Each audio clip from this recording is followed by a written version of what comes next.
आता बातमी जालन्यामधनं आहे। एका 13 वर्षीय विद्यार्थिनीने शाळेच्या छतावरून उडी मारून आपलं आयुष्य संपवलंय। आरोही बिडलात असं आत्महत्या करणाऱ्या मुलीचं नाव आहे आणि आत्महत्येचं कारण अद्याप अस्पष्ट आहे। तर शाळेत मुलांकडून सुरू असलेल्या छेडछाडीला कंटाळून आणि तक्रार करूनही शिक्षकांनी दुर्लक्ष केल्यानं या मुलीने टोकाचं पाऊल उचललंय असा आरोप वडिलांनी केलाय। तर वडिलांनी केलेले आरोप शाळेच्या मुख्याध्यापकांनी फेटाळले। शाळेत सकाळी 7:30 वाजता प्रार्थनेनंतर विद्यार्थिनीने तिसऱ्या मजल्यावरनं वर्गासमोरील गॅलरीतनं थेट खाली उडी मारली।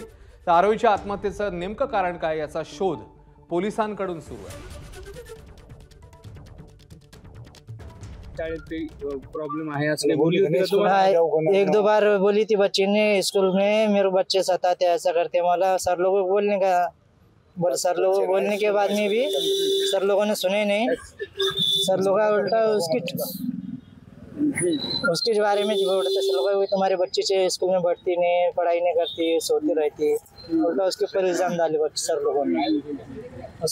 स्कूल में टॉर्चर तिला मुलं छेडत होते असं काही तक्रार केली होती? हाँ, शाळेमधले शिक्षकांची काही बोलला तुमच्या? नाही बोलले, आम्ही ताबडतोब या ठिकाणी तिला दवाखान्यात घेऊन आलो। बरं बाकीच काय बोलून नाही। काही तुमच्याशी क्लास टीचरशी काही संवाद केला होता का तिने काल परवा काय असं?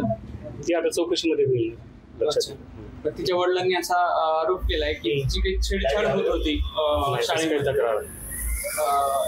अशाबद्दल काही ती तुमच्या पालकानं कोणत्याही प्रकारची या ठिकाणी त्याची कंप्लेंट केली नाही। नाही पण शाळेत छेडछाडीचा काही प्रकार मुलीने तुमच्याशी काही तक्रार केलेली होती? नाही, काहीच म्हणजे मुलगी आली नव्हती तुमच्याकडे कधी असं छेड?